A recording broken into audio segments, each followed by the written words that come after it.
Hello there, everybody. Welcome to day 2 of the NLC 2023 Spring Split. My name is Middlecott. I'm going to be joined by Veteran, bringing you the action from all 4 games today. Veteran, mate, how are you doing? I'm doing fantastic. Happy to be here on the NLC broadcast, the premier league in the north of Europe, that whole area. Plus Malta, apparently. Plus Malta as well. But that's great. We are on day 2 now, Veteran. We did have 4 games yesterday, and a little bit of bangers, if I'm being perfectly honest. I think most of it went to our predictions that a lot of the casters had before we came into this. So I'm wondering, production, if we can bring those up, because I think coming into this split, we did have a fairly strong idea of who were going to be the stronger teams, who are the teams that maybe were going to be a little bit weak and needed some time to catch up. And for the most part, we all tended to agree that certain teams would win, apart from one of us. What we all agreed on, definitely, is that there's a clear top 3, right? You got Ruddy, you got Riddle, you got Nord, and then you got Rudu being a bit weird about Domino's esports there. But, other than that, clearly there's a top 3, and the results also show it, right? They are immediately separating from the rest of the pack in style as well, all right? Riddle, Nord maybe had much closer games than Ruddy, but what was true of all 3 of them is that the moment they were given an inch, they took a mile, they took 25 of them, they ran a marathon, and it ended in the enemy's nexus every single time. No breaks on those trains.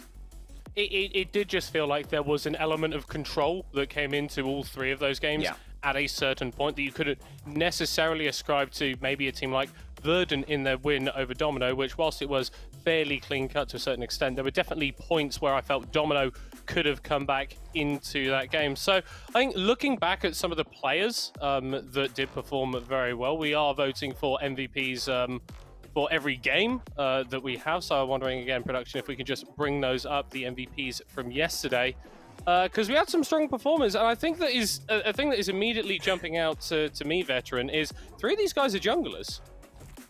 3 of these guys are junglers, right? And honestly, when I think about WoW from Nord's there, his top lane play, what won was his map play. So what you're seeing here is people who take over the map. We're seeing that impact being rewarded with MVPs. But honestly, right, if I look at Riddle, Nord, and Ruddy, you could give it to so many people there, right? The bot lane for Nord ran away with the game. We won't necessarily talk about what happened level 1 there, right? On Riddle, the Zeri was very impactful as well, not just the Vi. On Ruddy, I mean, come on, so many people were impactful there. The Boxer was running 320 CS at 28 minutes. There were so many people you could give it to there. That's difficult. So what everyone agrees on is the way these teams are playing the map. That's the big differentiating factor in them and everyone else. Can Taxir prove that his team can match it to the big boys as well? I think that is going to be a big question. And then looking forward, I guess, to more of the League of Legends, which is going to be hitting your screen, the matchup for today. For the most part, I think that these are going to be a bit less contested in terms of the predictions. I think there's still a fair bit of certainty that can come through in here, but it is still a little bit weird, as I believe those are actually predictions from yesterday, if I'm not mistaken. Well, I mean, you were saying it would be weird. Games. It'd be weird if we knew. It'd be weird if we knew who was gonna win.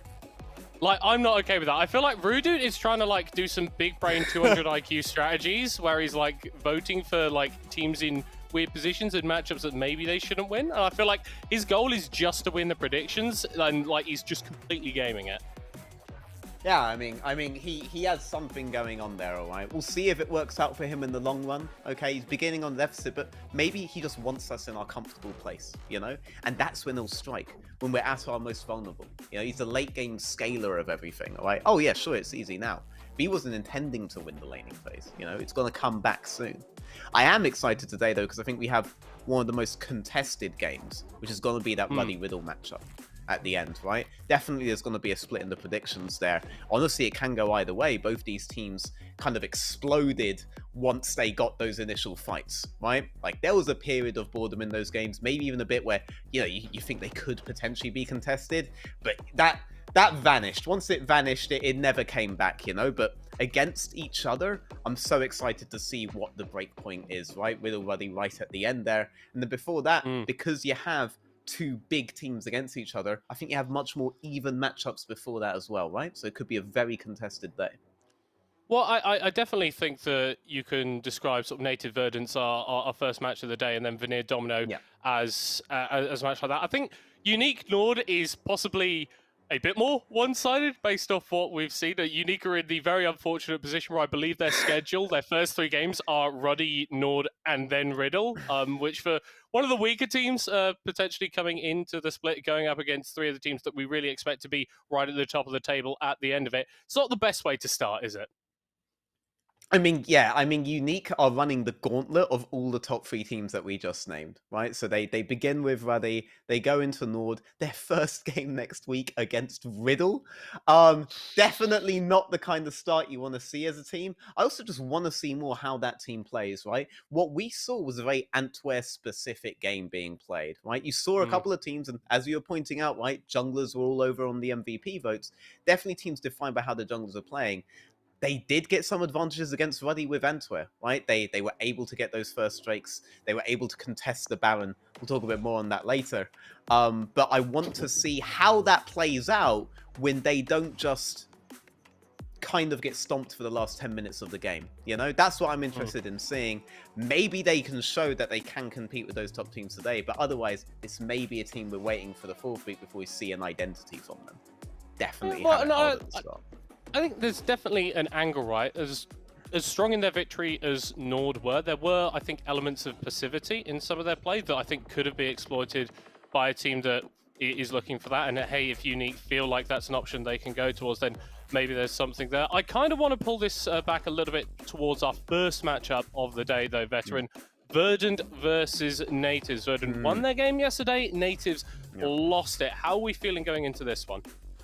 I'm actually really curious about it, right? Because like when it comes to Verdant, we kind of knew what we were going to get, right? So you have Nyla in the top lane there. You're expecting him to be on his split pushes. You're expecting a bot to top centric team. We got that in spades, right? You have your Enchanter bot lane. We don't really get to do anything with that until their 1,300 gold spike. So the whole game pivots around top lane, right?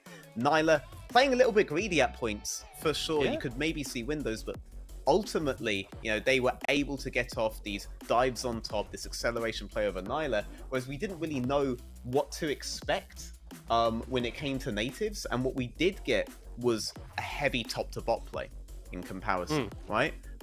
And when I see that going against this heavy bot to top play from Nyla, I wonder, right, are you going to run this back? Are we just going to see them try to get Kevo when he's alone because the rest of his team is playing towards top side? Are we just going to try to trade, or do we even have to do that, right? Because you had Spuda there. It's not like Spuda was doing badly, right? No, like he was absolutely contesting well. I think the ironic thing is, as WoW is making that teleport into the bot lane to get that first big playoffs for Nord, Spuda was 30 CS up, taking first tower in top lane. So it's not like this guy had a poor performance necessarily on day one. It's just the map didn't really play out in a way that enabled his team to eventually find victory. But I mean, that sets up Nativz where they've got multiple angles of attack potentially. You can, as you were mentioning, swap up your style when you are going up against Verdant. That's the thing, right? It's even better than that because Spuda, you're correct. He was pretty high up in CS against the Jax, against a bot to top Nord team, Nord being one of the strongest ones, right? Well, guess what? I'm not used to seeing Spuda on the stuff like Gragas. I'm used to seeing him on the Camille. I'm used to seeing him on the Jax. I'm used to seeing him on the Olaf, on the Gwen, on so many heavy aggressive champions top lane. So you actually do have this angle where maybe they decide, okay, you're going to play heavy with Nyla, but we saw that there are some vulnerabilities on Nyla there. He likes to stay in lane a bit too much. Enemy Jace was able to get a Dirk over him at one point when he had no items. Well, maybe we play around Spuda and we enable that advantage this time around. We go bot to top this game. And so I want to see, are Nativz going to be this top to bot team? Because their whole plan was around that, right? And they did execute it. Well, they didn't execute it perfectly, but every aspect of the plan was there. You had very difficult to dive top lane, right? They kept playing through mid and towards bot. Maybe the timings could have been a little bit better, especially against such an experienced team as Nord, right? But the plan was there. Maybe a similar plan to match someone like Nyla, that actually works, and that actually nets them their first win. Or Nyla just is like, oh, you're playing my game now? Well, I know how to do this better than anyone, all right? You've adopted the darkness. I was raised in it, okay?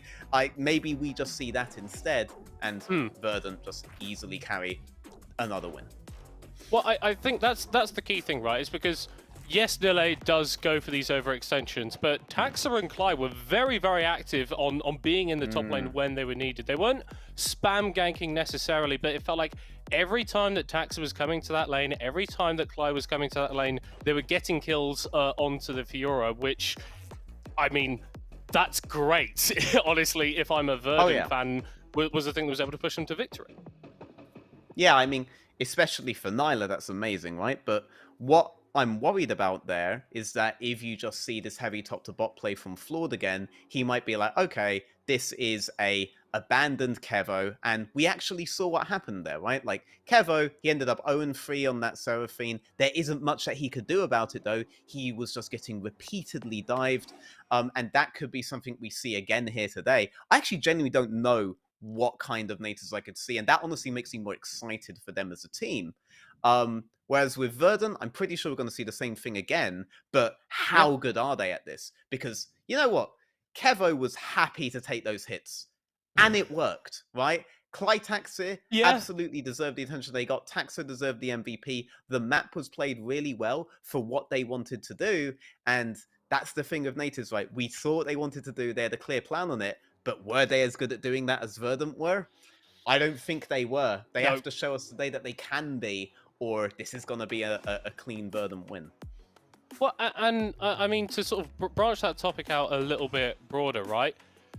We've talked about Verdant as obviously a strong team, obviously the team that we are favouring in this matchup, but they have emphatically not been in those conversations about the top 3 teams in this league, right? Yes. And the ability to be resilient, develop multiple styles, and maybe deal with a Nativz team that are going to be throwing a curveball towards you, or what you need to do if you want to be pushing for those higher playoff spaces. For sure, and I also think when it comes to Verdant, they have a much easier first week than some other teams we talked about, right? Like, you have Unique on one end, and I also think you have Verdant on the other end, right? They're definitely playing the kind of teams you want to. If you're just forming up, you're going to be a bit off on your timings, you're going to be a bit off on your resets. These guys give you the breathing room to be able to look at that in the VOD view with a clean and calm mind and be like, okay, we definitely could have done this differently. It didn't result in a loss, but now we can prepare for when we meet those really big teams. So I think partly with the schedule, especially if Verdant pull off their win today, and again, their execution seems to be a bit better right now, if they're able to pull off their win today, I'm excited to see how they develop with that style. I don't think it's an issue to have one style, by the way. I think if you think about it, most of the best teams at EU Masters and even at the world stage are one-trick teams. We don't talk about FPX as a team that can do everything. We even talk about SKT as a team that can do everything. We never talk about EDG as a team that can do everything. They all do one thing, different things, but one thing very, very well. And if Verdant get to perfect that style before they face off against the Nords, the Ruddies, the Riddles of the league, maybe they can break into that top 3. Or Nativz show us, oh no, we can be that couple of seconds more in touch with each other. We can have that little bit more synergy with each other, and they are able to take a win, in which case, now you're looking at a team that can play multiple styles, and that can be scary if you don't know what you're going up against. So I guess moving a bit away from this playstyle discussion necessarily, how do you feel like this is going to be reflected in the draft coming into this first matchup? Are there any picks that you feel like would particularly emphasize Verdant's ability to play towards the top side? I think the B1 Fiora is obviously a pretty big one that they're going to want for themselves, but is there anything else that you can really throw into that mix? Jax immediately comes to mind, right? We've seen Jax have a pretty big presence at an LEC level and also at an NLC level.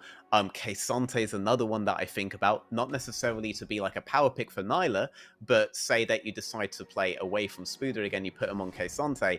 I'm not even sure if that guy has a lethal range where he actually dies. We saw yesterday, for example, in Rifty's hands, he was on 100 HP and he was still able to survive the whole fight, and they were able to get an ace off that. And we've seen multiple examples of that at an NLC level. Kind of an idiot-proof champ right now. I think we're going to see a lot of these kinds of top lane bans. And you know what? There's also the Gragas from yesterday, right?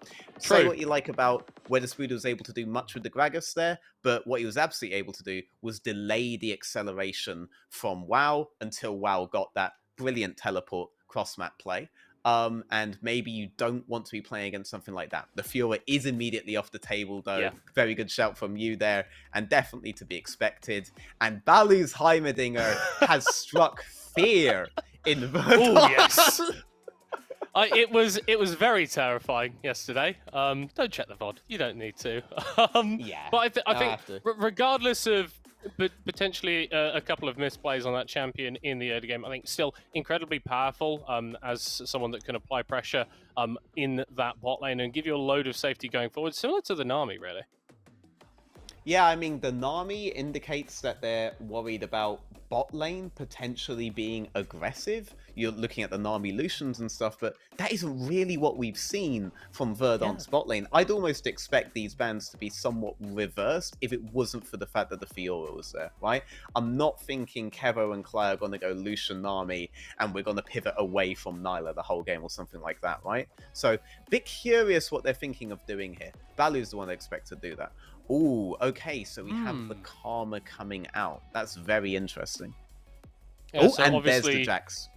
Yeah, I mean, I think the Jax makes sense to say. Not locked in yet, just a hover for the time being, but I wouldn't be surprised to see Nilla on that one. I think the Karma, very, very flexible champion. We've seen it played mid lane already in the NLC, but more likely going to be seeing that towards the bot lane, traditionally paired with something like a Caitlyn or a Varus that can achieve a bit of priority in lane. And there is the Jax locked in. The Fiora's off the board. We're going to be seeing Nilla on another split push of this game. I think definitely something that maybe we underemphasize is how much Flaud's parving mattered to Nativ's potential execution of their composition, because he was doing all of the right parvings. People just weren't necessarily synchronized, sometimes including him, around where he was on the map. And thinking about this, maybe Flaud is a big part of Nativ's communication, and if playing around jungle is a big thing, this could be Karma with a carry jungler right there, perfect, locked in at the exact right time, in which case the Karma could be moved to top lane as well. That's a move we saw in the LEC recently with Karma top and Kindred in the jungle. This kind of carry jungle playstyle can be very effective, and suddenly Nativz don't take option A, they don't take option B, they go for option C, and they grab the K'Sante that could potentially nullify Nilla.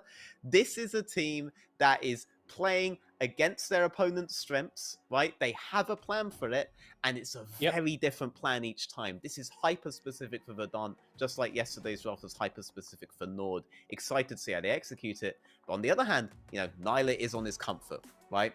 Sure, you're adapting to them, but let's be real, Verdant have probably played against this kind of an attempt to counter them before, whereas you're unlikely to have played against a team like Verdant so many times. So I still don't think this means that Verdant would lose. They're probably still in a very comfortable position, though K'Sante is quite idiot-proof sometimes. We'll see. Well, Spuda doesn't seem like an idiot, so I don't know what happens when you take a non-idiot and put an idiot-proof champion together. A little bit different, but we have seen comfort, and I think that's a word that you mentioned a few times. We've got the Azir for Erol, loves that. Taxa loves the Sejuani, was absolutely brilliant on it yesterday. And this Udyr for Flaud, big Udyr player last year. He was saying in his interview yesterday that there's stuff like the Udyr, stuff like the Lilia, the Hecker, and the champions that he feels a lot more comfortable on. So not only have Nativz put together a good plan for what Verdant have put in front of them, they've got something for themselves that they feel a bit more comfortable on as well. Very interested to see if this is a Karma bot lane or if it's a Karma mid lane, and we're essentially seeing a kind of pseudo funnel Udyr where the Karma gets priority and enables Udyr plays around the map. But we won't see until later. Obviously, Karma strikes me as a champion Balu would like. He's a guy who we can say plays up in the lane a lot, and Karma definitely enjoys doing that. And he was very active around the map yesterday in many ways. So it could go either way. These bans are very interesting, right? Ashe and Yes. Aphelios immediately down. Varasivir immediately down. So what's left? I'm looking at Kesante. I'm looking at Udyr. I'm thinking about Vayne. Is Kero the kind of player who can pull that off? Is Verdant the kind of team that would want to look to that kind of a champion, right? Because with all of these bans down, there's very few heavy long-range champs left, except for the Caitlyn, right? And if you're going to go Ezreal here and you end up into Caitlyn Karma, that's not going to be such a good time. But, you know, it makes sense for how Verdant were playing yesterday. They left Kevo on his own. Seraphine's quite easy to dive, especially at low items. But Ezreal, on the other hand, very difficult champion to dive. You often see it paired Yeah. with a Bard, with a Pike, with these kinds of heavy roaming champions. But there's the Caitlyn. You see Ezreal and you think, I'm going to get heavy There's fire not on the bot there's lane really not the easily. Caitlyn veteran. But it's Jinx! It's Wow, with Jinx! this level of pill, this level of frontline, and this level of move speed boost, I can see it making sense. And it also does take advantage of Kevo basically being abandoned on bot lane, but in a different way. Jinx gets to free scale. So instead of saying we're going to play heavy around bot, they're instead saying we're going to enable our Jinx to be a beast in late game scenarios. Double Enchanter, Seraphine. This is the kind of thing I would have expected Yeah. Ruddy to be doing, but we're seeing it from Nativz, and I like the idea. So Udyr, Jinx with double enchanters, you can immediately see how it goes. Kesante, absolute behemoth with these double enchanters. Interested to see what the last pick is here from Verdant. They have support. They're going for the Yuumi, possibly? They go for the Yuumi. So an enchanter to match the two enchanters on their opposing side. That could make the Jax very powerful later on. It goes well with the Sedge as well. It goes very well with the Ezreal, because Ezreal can take advantage of both aspects of the Adaptive Force W. Interesting drafts on both sides. Again, it's the Yeah. Verdant we expect. This is far from the Nativz that we expected, and we gave multiple options for that team. This team could potentially be chameleons coming into the league, but if they're just 0-2 at the end of the day, then they're simply a team that can lose in many ways. Hopefully, it's a team that Yeah. has many plans. Well, it brings me back to watching JDXL in Singularity last year. Is that JDXL would very often have these very, very creative drafts, which in the regular split at least would work fine for them. Singularity, on the other hand, would have some very creative drafts that they weren't really able to execute on. Hopefully, for Nativz, it's the former, not the latter. But I agree with you. We're seeing more variety out of that team, and that's always great. For Verdant, though, I'm looking at this composition. I'm thinking, okay, you've got a lot of options in the late game, but I'm struggling to see how you start fights if Taxa isn't in the right position. That's the thing. I think with that composition, you are not looking to start fights. There's no way that you win a 5v5 against that double enchanter composition, especially once it hits 3 items. But what you can do is you can make the Jax such a dominating force that he has to be responded. In which case, you're not looking at 5. You're looking at 2, 3, 0 lanes. You're looking at 1, 1, 3 lanes. You're looking at these kinds of split scenarios to match the Jax. And in those scenarios, you can take the 2v2 skirmish, the 3v3 skirmish, the 4v2, the 4v3. These kinds of situations are how Verdant's going to win the game. So Nyla is the man that we are looking at to make that happen. Kevo is, again, on ADC bot duty again, all right, doesn't quite get to play the game, all right. Top laners are no longer the dogs, it's the AD carries. You've seen this in LEC as well. He's just going to do his best Neon cosplay, hopefully make it out alive, right? And if he does, then it's all the Jax show, right? Can we split them? But if Jax just starts grouping, I don't see them winning these 5-on-5s. That's a 5-on-5 composition. So if let's say that you are Taxa, right? And you are assessing sort of the first 10 minutes of this game, what do you feel like your job needs to be for that period of time? I mean, you're definitely thinking about bot to top clears. I would prefer to do a leashless here because there are ways that a Yuumi lane can win bot lane early. The issue is that Jinx actually has quite good wave control with her rocket Qs early, so we're likely to just see leash on bot to top. We don't really have heavy level 1, unless you do something like Ezreal Teleport, in which case you could maybe do a heavy stack on top side early. If they had a Braum or something, I would assume we're just going to see a 5-man stack top early and try to map split in favor of the Jax. If you map split in favor of the Jax, you secure your win con getting ahead, so maybe something cheesy with that. But at bare minimum, I'm expecting bot to top from Taxir. We play around this Jax. Jax gets ahead. Jax gets ahead, we win. Jax doesn't get ahead, struggle to see the options. You also have to think, you know, we're talking about Jax side lane pressure. How fast is a Karma Udyr going to rotate towards that Jax? You have to be on point on these rotations later on. But if anyone's going to know these situations, it is going to be Nyla. So a lot on him this game.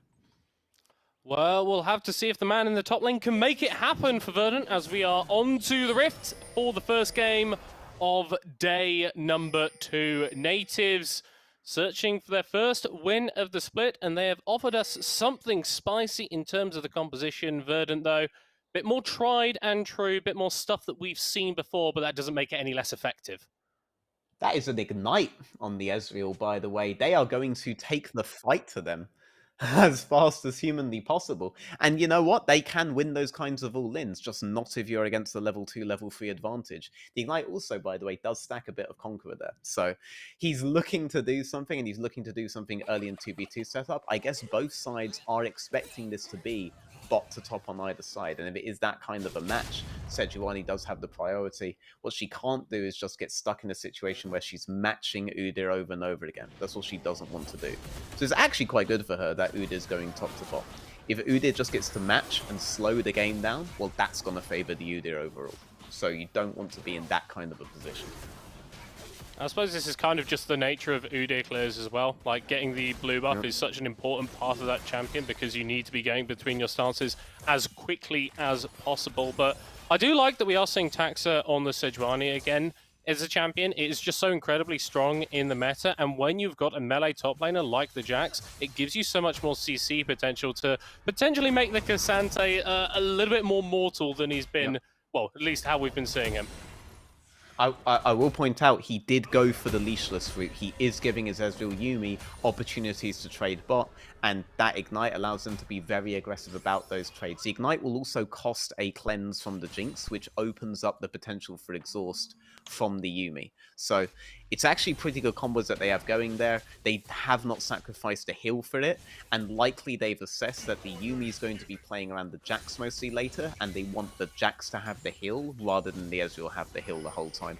A lot of people have this idea that Yuumi is a very passive champion early, but honestly, if you play with her auto attacks early, you can be more aggressive than a lot of other enchanters in the game can be, because if you drop your HP down to 50 or 100, you just attach to your AD carry, you're still giving W adaptive stats, you're still getting your Q bombardments, and the enemy can't capitalize on getting you low.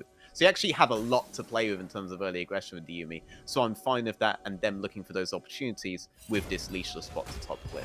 Look at how aggressive Nyla's going.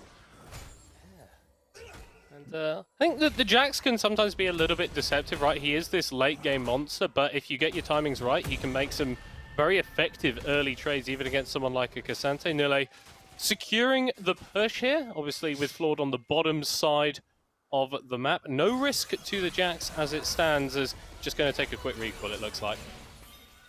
Yeah, I mean, Remix and Baloo can go as aggressive as they want. Udyr is on that side, and Sejuani is definitely on top side. You can make that as a pretty safe assumption. So even if they take losing trades here, it's going to be better off for them because their jungler can capitalize and the enemy can't. This will allow them to get the wave in, then allow them to reset and be full HP from it. And so any losing trade suddenly becomes a full win for them because they have time on the map now. They weren't able to get on the other side Verdant any acceleration plays off on the Cassante, but they have gotten a lot of vision down. They have gotten the Scuttle. Jax is going to know what he can do on this upcoming wave. He's going to know if he's able to trade or not. If Udyr shows there, then he wants to just kind of let the wave move in, maybe fill it out, but he's feeling this 1v1. Or he could try and kill Spooder a couple more hits, and it's first blood to Nilla in top lane. Yep, and he had that ward the whole time. He would know if Udyr was already doing Grump or not. Udyr was not even on the Grump yet. He knew that. He knew Udyr delayed bot side to do the wards and to do the scuttles, and he took advantage of that immediately.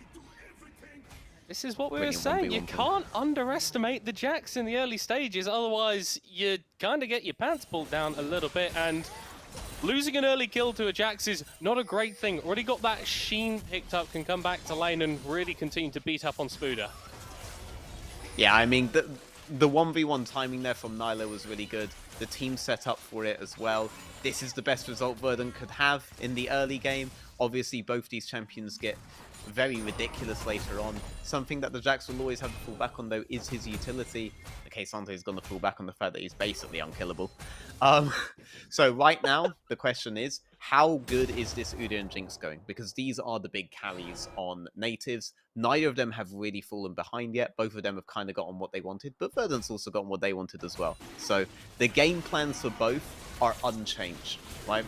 We're expecting to see attempts to get strong 5v5s from Nativz, and we're expecting to see Verdant try to split them around the map. And both teams are getting those conditions in. Neither team is breaking yet. Both are playing quite well. This is a good day this is a good game to open the day with. Yeah, no one making any particularly silly mistakes as it stands. Spooder showing the necessary respect to Taxus, who's just cleared that ward and is going to be taking a recall. Nativz have picked up the first objective of the game. Very, very early Hex check rate for themselves for a bit more ability, haste, and attack speed. And that means that potentially they'll be able to contest around any Rift Herald as well. Hopefully. It will be interesting to see what happens on the early Herald rotations, because Yuumi is not exactly a Nautilus, which Cly was able to do a lot on the map on yesterday. It's a bit of a different beast. Most people don't buy boots on her. I do say most because I have been known to entertain the notion of a boots Yuumi in the past, and honestly, I do think it's quite good for rotation sometimes. But that's mostly if you're going to do a damage Yuumi. So it's going to be interesting. They're going to basically have to drag both Ezreal and Yuumi there. But if you do that in this situation, Jinx is just going to delete that tower. That's an immediate 4 or 5 plates and a full tower for Jinx. And you don't want that to be the case. So how this first Herald goes is interesting to me. They're sending the Ezreal bot. Except they can't send both. They're very slowly sending Yuumi mid.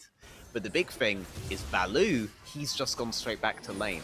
He did not decide, okay, they're going to try to contest us there. I have to go contest as well. He's like, I have to protect my Jinx, crash this, and maybe we actually see both Jinx and Seraphine move through river to midsection and then move topside. That's what we most likely see here now. Yuumi is responding to the fact that Seraphine's shown bot and is now matching. But look at that wave control. Ezreal does not have the clear for this, right? That's normally why you want to pick Ezreal with winning lanes. And now let's see what Remix and Baloo do with this crash. I expect it to be a full shift to Herald.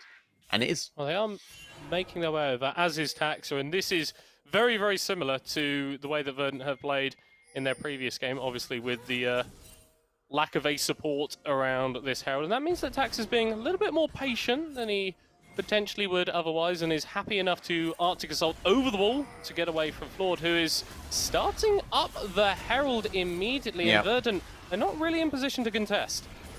Yeah, Jinx also deciding there if she wants to protect the tower bot or farm mid. I think she's made the correct choice. She's staying mid, but this could give an engage angle for the Sedge and the Azir, and it was close. That was in fact a flash burn.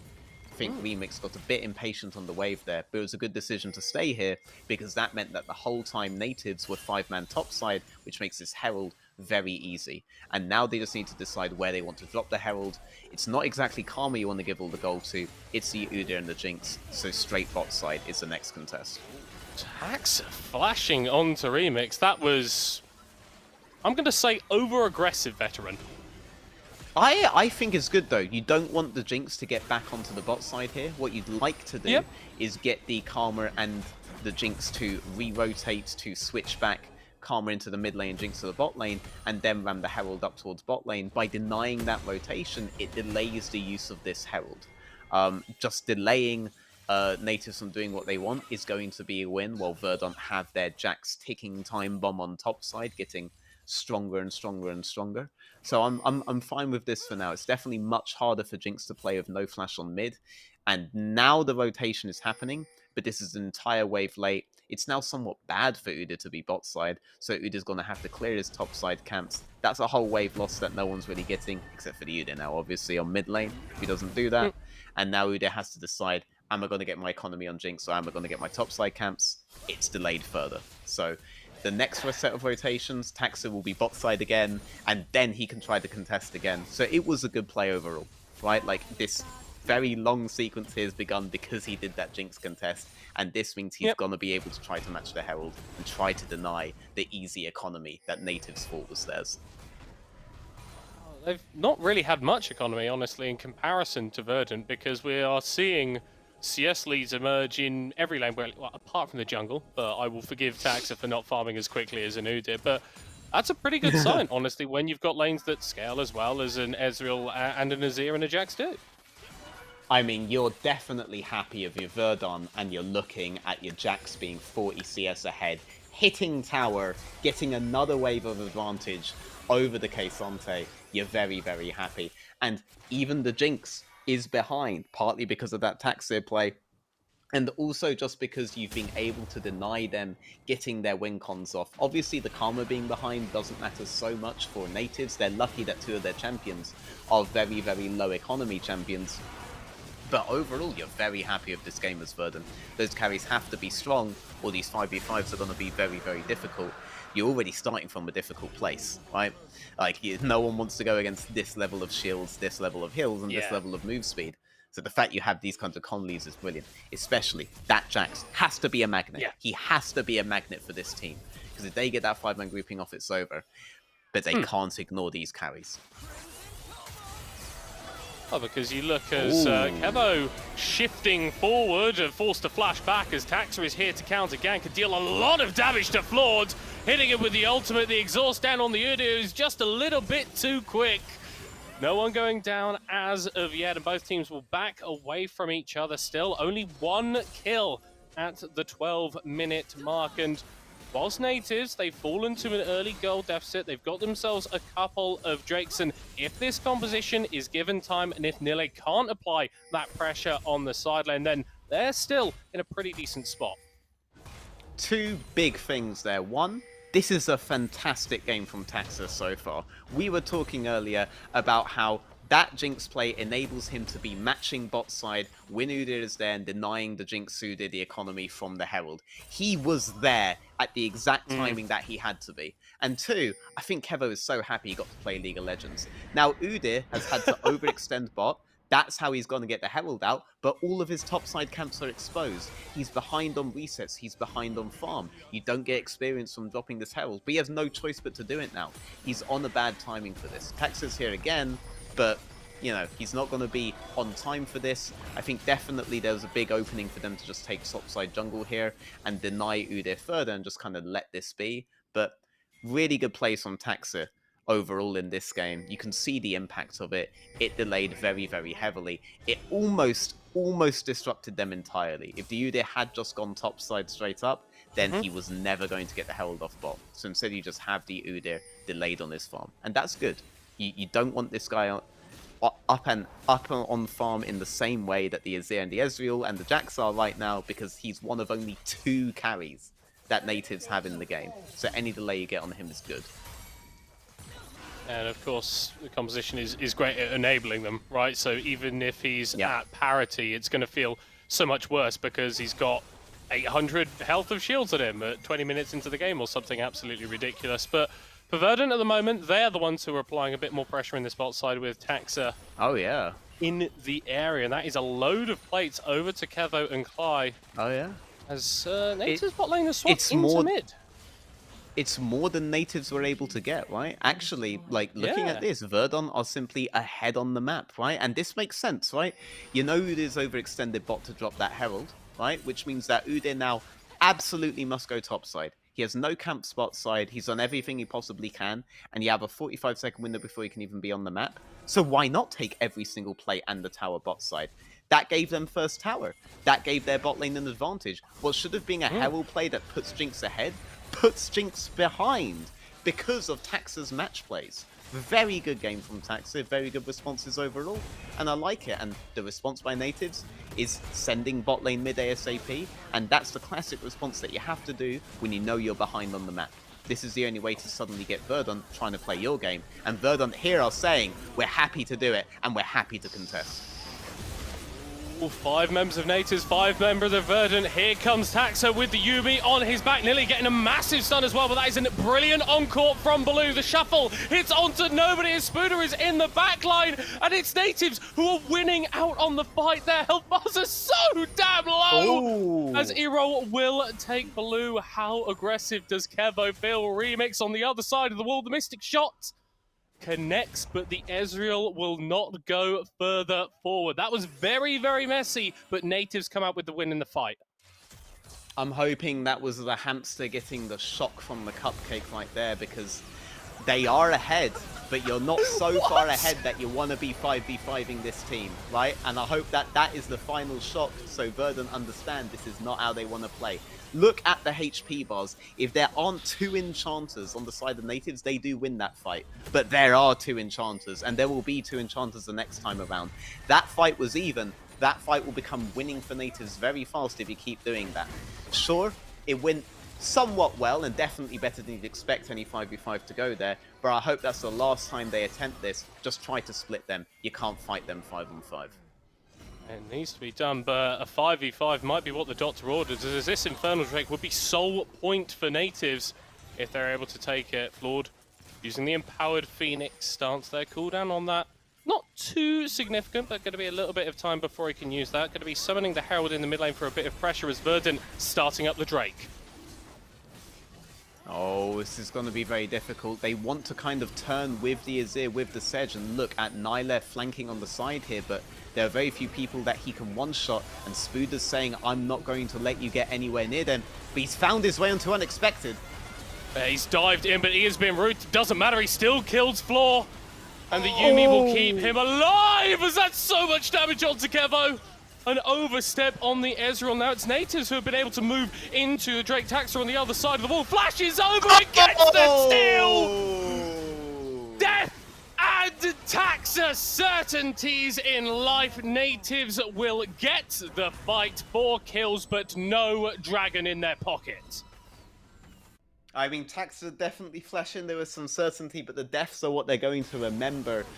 This could be the fight that sends Nativz's composition into overdrive. You basically have to contest all these Drakes if you think you're going to contest this one.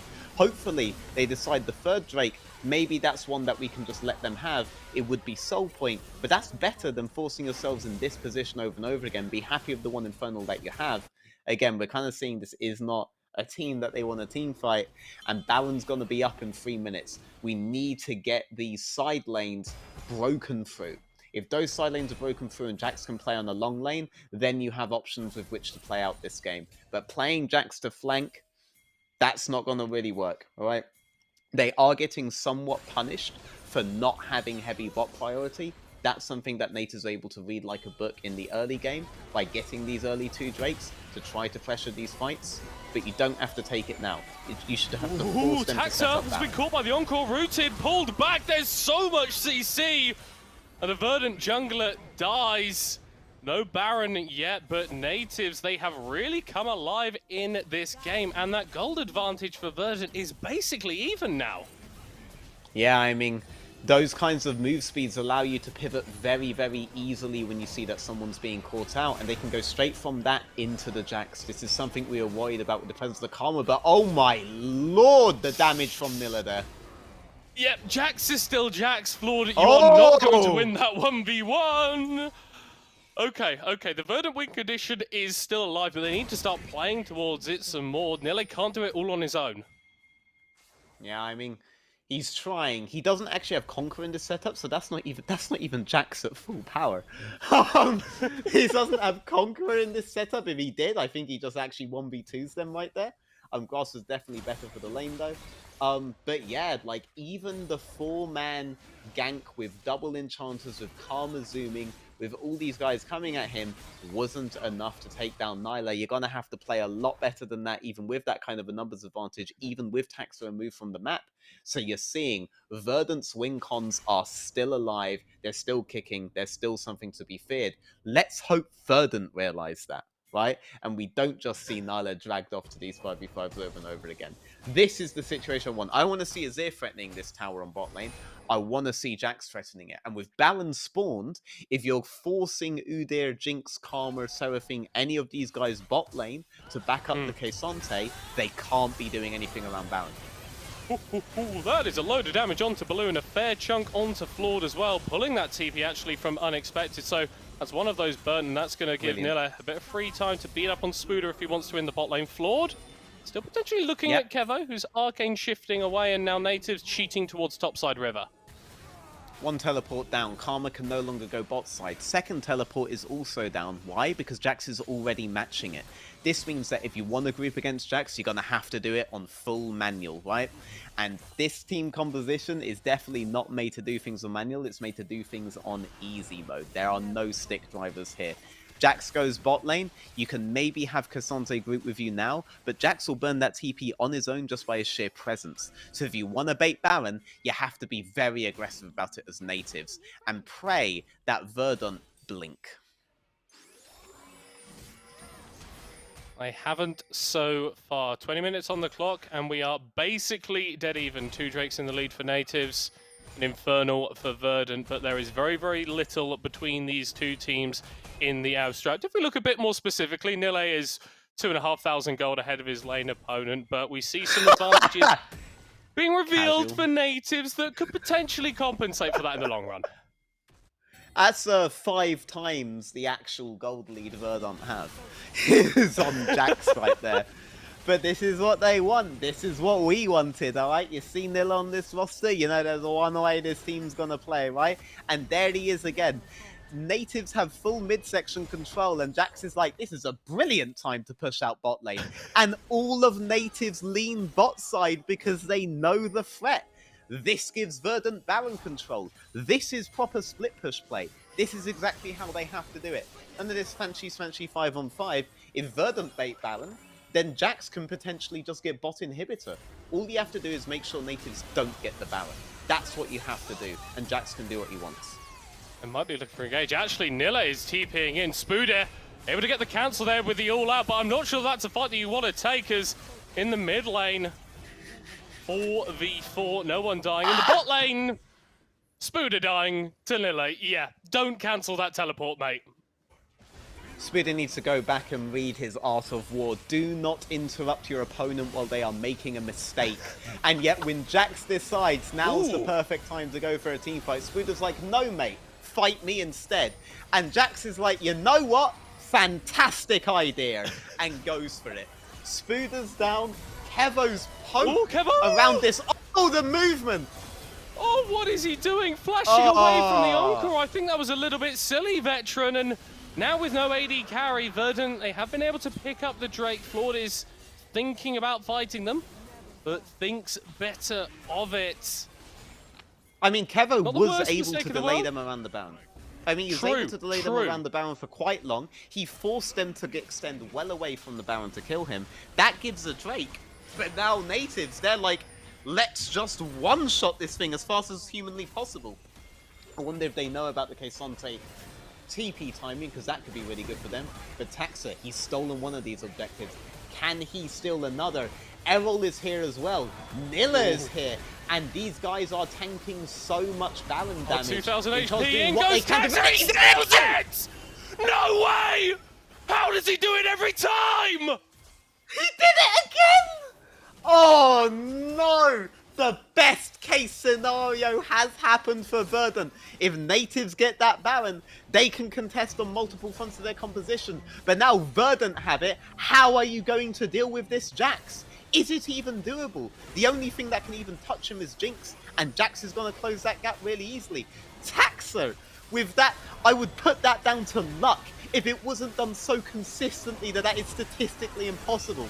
Taxa has brought them back into the game with that Baron in style. A potentially devastating situation for Verdant becomes the worst case scenario for Nativz. I feel like we're going to get loads of fun moments of Taxa around objectives over the course of this split, because he's already had a Baron stolen against him, and he's already had a Baron steal, and we've not even finished 2 games yet. So I'm really excited to see how that happens.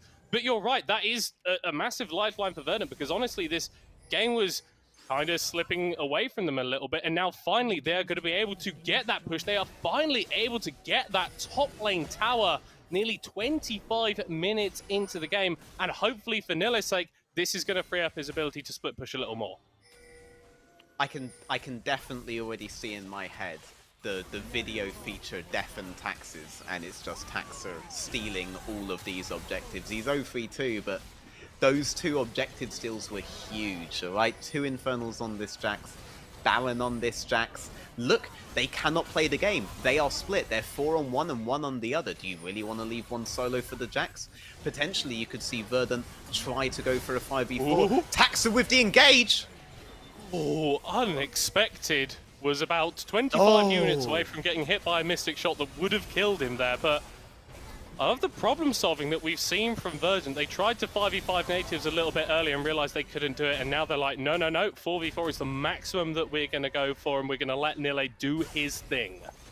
Yep, and they're only committing to them, I should say, if it is free. And I like that. What you didn't see on your screen there was Nilla lean a little bit in, fake the potential 5v5, but the moment Verdant see that this isn't a 100% guaranteed fight that we're going to take, Nilla went straight back top, immediately took the tier 2 tower. This K'Sante can't do anything. I've never seen a K'Sante look this vulnerable the entire season, to be honest, but Nilla has made it look that way.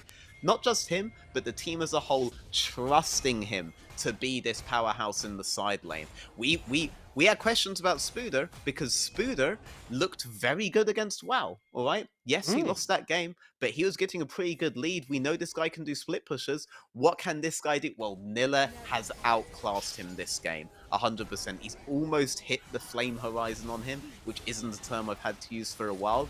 And because of this pressure, look, Errol, on his comfortable Azir, you pointed out this as a comfort champ, is almost going to do the same thing. He's 2 to 3 waves away from doing the same thing, too unexpected. This is a very good state of affairs for Verdant. Maybe just being really good at this one thing trumps trying to be this all things to all teams.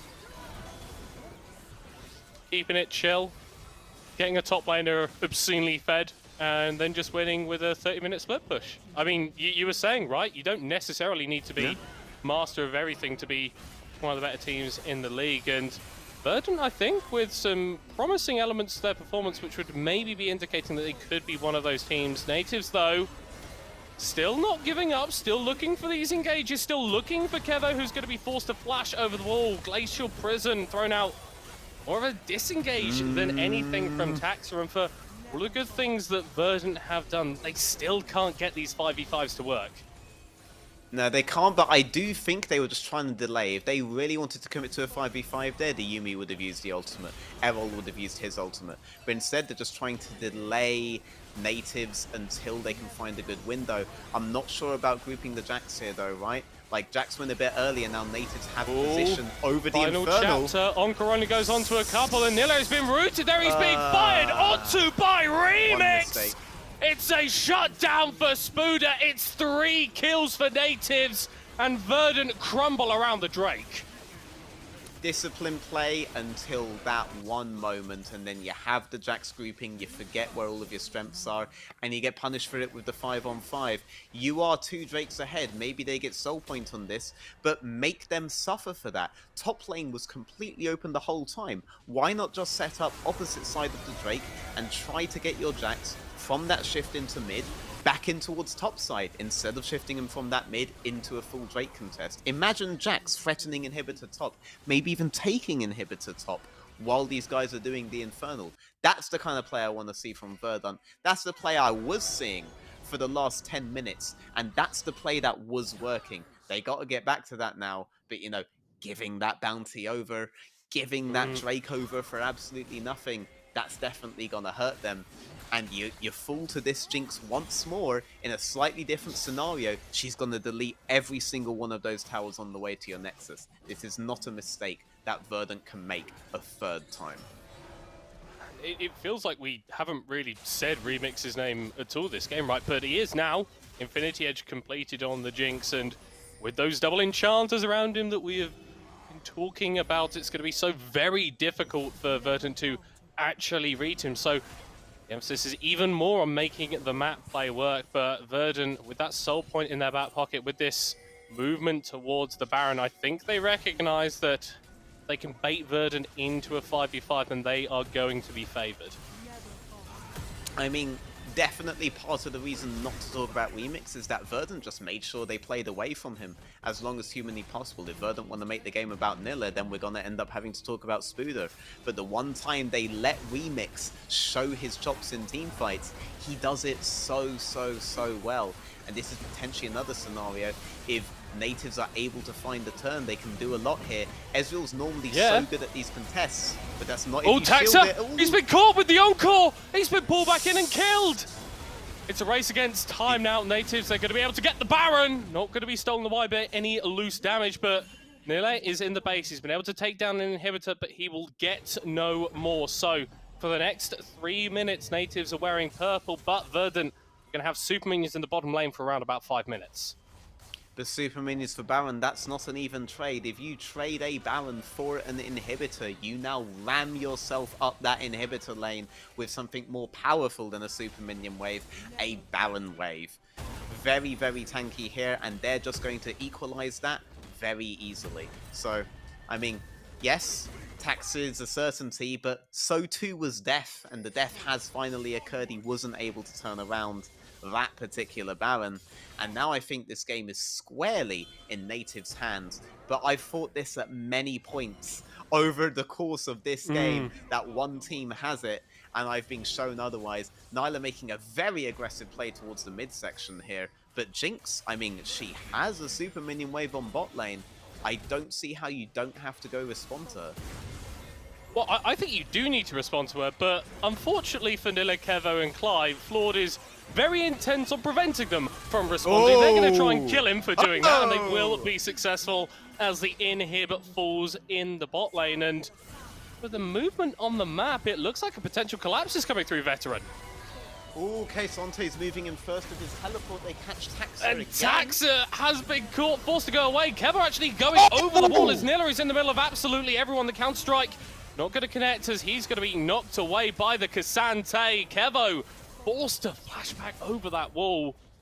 And Nativz are making their way out for the time being. How aggressive does Verdant want to get? No mana on the Jinx still thinking about it. Nilla still thinking about it. Yeah. Just waiting for Leap Strike. Counter-Strike range gets the stun onto Unexpected, but he gets out of there just in time. Spuda now attempting to join the fray, but there's too much shielding and healing on this Native squad. Verdant can't get any more kills. You don't really have an option like you do when it comes to anti-heal, when it comes to anti-shielding, and they're really suffering that now. The Yuumi is being countered by the itemization on these enchanters. They're not able to find a response to all these shields. This is the big thing right now. When Natives try to force these 5v5s, Verdant are hoping the poke from the Ezreal, from the Yuumi, some from the Azir is going to be enough, but it's just not. You can't break through these low cooldown shields, and in those catches, the constant speed boost and the constant shielding is preventing it the last bit of burst they need. But their Yuumi is not able to heal everyone. She's not AoE like the two champions on the other side, and she is counter by itemization. This 5v5 could be it for the game, unless Verdant are able to pull something incredibly special. I mean, this is an Infernal Drake, right? And Nile isn't here. They are relying on Taxa to make a miracle once again into the pit. How does he keep doing it? That is absolutely ridiculous, Taxa!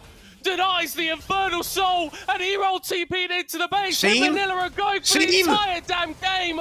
Remix is doing as much damage as he can in the river, but it is not going to be enough. The solo laners of Verdant hitting onto the Nexus towers. Unexpected. Blue doing their damnedest. Spuda is here as well. A couple more hits will do it. Pulled away from the Nexus. The Zodius, the Leap Strike, the game for Verdant.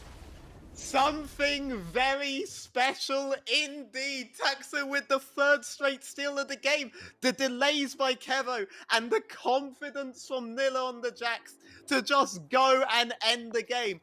The discipline as well. He was not going to be sat there thinking if I just got one more of these wasted autos on. He didn't waste a single one of them. Went straight for the win. Congrats to Verdant there. I'm switching to whatever religion Tax is doing because that god works. I think I've calmed down now. that was a game that had like that was the one first kill. Game. That was one kill after the first 15 minutes, by the way, and then it ends like that. But even in those first 15 minutes, there was so much activity on the map from both of these teams. Yes. They both came here to win. Verdant came to win on their own terms, and Nativz came in to say, we see your terms, and we're going to match you on all of those, and we're going to raise you 2 enchanters and some scaling. And Verdant were like, you want to see some scaling, boys? You want to see some late game play? And my god, did they deliver. I loved that game, and you could see the little tiny changes Verdant can do to make themselves a team that can contest with these big three. How often do you see split pushes properly executed? Not very often, and it wasn't perfectly done here, but my god, they were close, and they can see it, and I hope they've got a taste for it, because I love seeing split push comps, and I want to see more from them. I love seeing objective steals, man. Veteran, 3 times in one game, 3 times.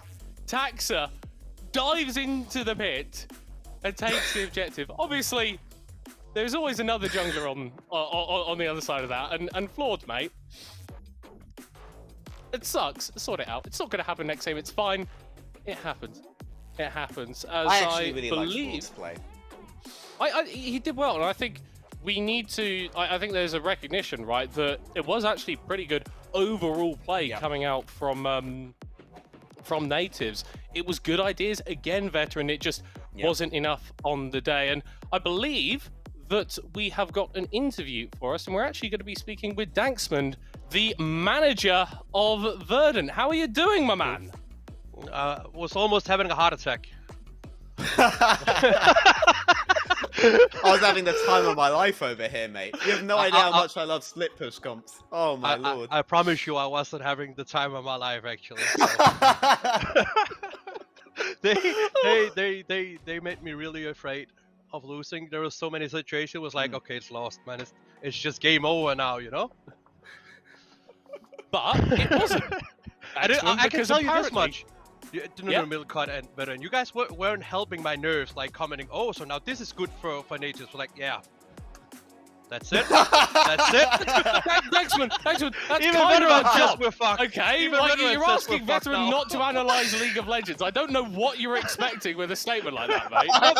I mean, I love the way Verdant is, because he's just straightforward. Like, he's just honest, and that's what made me even more nervous. Because when he just said, "It's over," I was like, "Yep, fuck that, I'm out." When I say something like, unless they pull out something special, it's over, you should be like, time to pull out something special, boys, let's go. Because they did, man. I did not expect that. I have no idea how... Taxa's like hacking the game to get all of these objectives, by the way. I have no idea how that works. It's not real. What have you done? What have you done to League of Legends to make that happen? But I do actually want to ask you some questions, Danksman, because coming in, obviously, you've managed a lot in the Danish scene last year, coming in, joining Verdant. You've had your 2-0 week, you've had all your media day, your nice little meeting stuff in London. We've been seeing that on Twitter and your socials as well. Feels like Verdant's doing pretty good right now, mate. Well, what can I say? I joined.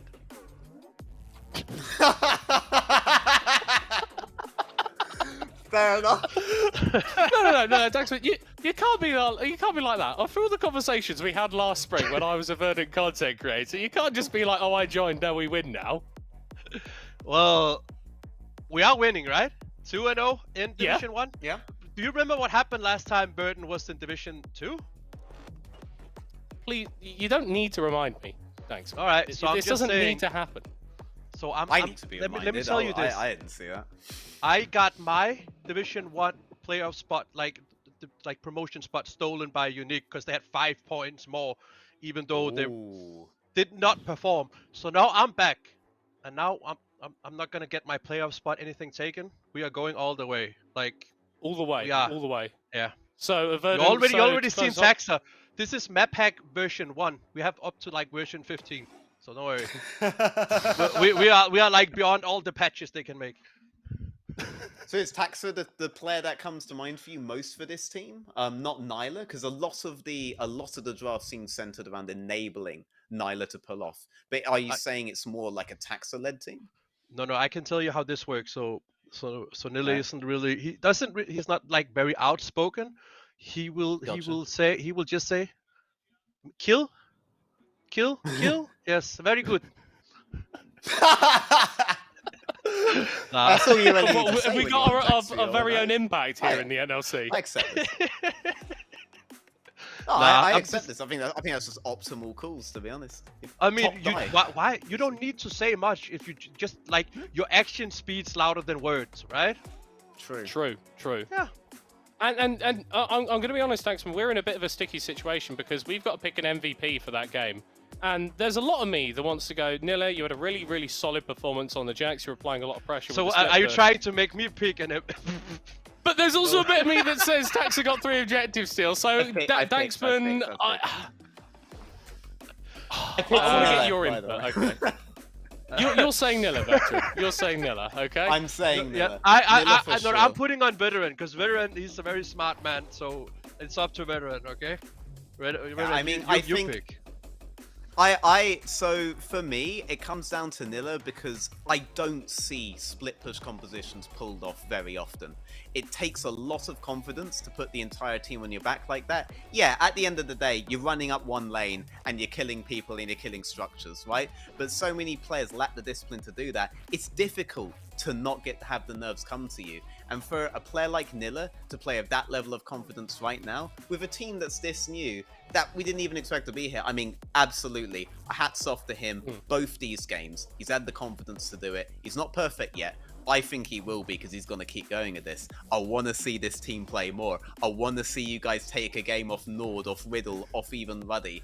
That's what I want to see now, right? You guys going for those top 3 spots. Veteran, you do know the most important 2 games of the split are gonna be against the fake legal man, TikToker not Jake, you know? Oh! The midget man. You gotta take him down the peg, man. That guy's piping I'm up a bit turning I on can't- social media. Fam, I can't take him down. He's already like this tall. Like he's already down. I tell you what, I am turning on notifications for Verdant, for Ruddy as soon as that matchup is like coming up. But Danksman, thank you very, very much for speaking with us. Obviously, congratulations on the 2-0 week for you guys, and I hope that results continue in that vein in the future. Veteran, I agree with you, man. Nille, I think deserved MVP. Yeah. Well, thank you to you guys. Thank you so much for coming again. Done, Jake. See you later, midget man. The gauntlet has been laid down. I love it. I hope to see these guys doing lap battles at each other on Twitter and stuff like this. Oh, that's gonna be we have amazing. to get That's hyped gonna for be this match. What are you saying? Lap battles? My guy's like his height is like this. He can't even reach my lap. There's no lap battles, anything here. Right. Sorry Well, to I say. believe, Danksman, we are being asked to get rid of you, unfortunately, because we do have another interview. So did my dad. So thanks for the trauma. See you guys. Thank you very much for joining us, Danksman. We are now going to be talking with Remix, AD carry for Nativz. I've got to say, mate, first things first, such a heartbreaking game to lose. You guys were so close. You were contesting the entire time. What's your immediate reaction? I mean, we are all obviously frustrated if we lose a game like this. I think we had control over the game, like all of the time. We had a structured early game. Objective steals were a bit unlucky, but even if that happens, you should get rid of that and just win the game anyways, right? We had such a good comp. We won any team fights.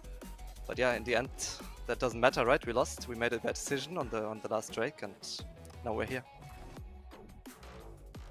I mean, we saw in your first game yesterday, right? That was definitely a top-to-bot game, even though we're used to Spooder playing on these kind of more split-push champions. Today, it was also a bit more of the same, right? Top to bot, you were on Jinx, you had double enchanters. Is this a team that is designed to enable you, who honestly, when you got the team fights today, you played those team fights very well. Is this a remix team, or how do you view your team's identity right now? I think it depends on our opponents always. We had this draft prepared. We knew that they would go in the first rotation, like for their top side. And I think we drafted well around it. And in these situations, yes, it's for me. But in other situations, I think we will see a different Nativz, depending on the opponents. Nice. I like to hear that. fair. I like a team that can be a chameleon. Yeah, because I think that's something that you already showed in the first game versus Nord, right? There was a bit of adaptability, and obviously it is an 0-2 start for you guys, but I was having a little bit of a chat with your manager. He said that generally the atmosphere in the team is quite good, and going into that matchup against Nord yesterday, there was an expectation, an acceptance that, okay, these guys are really good. So I kind of just want to get an idea of what the team's atmosphere is like looking forward on the rest of the split, despite this non-optimal start. I think we can be happy. Like on paper, yes, we are 0-2, but I think we showed everyone that this game, that we are something to prepare for, that we can show something. And I think this will show when we go into the next weeks. Well, I'm absolutely sure it will. Remix, thank you very, very much for joining us, and have a good evening, mate. Right, Veteran. That was one hell of a game. I believe that we are now going to be going to a short break, because in a few minutes' time, we are going to be having Domino and Veneer both facing off to see if they can get their first win of NLC. We'll see you guys in a few minutes.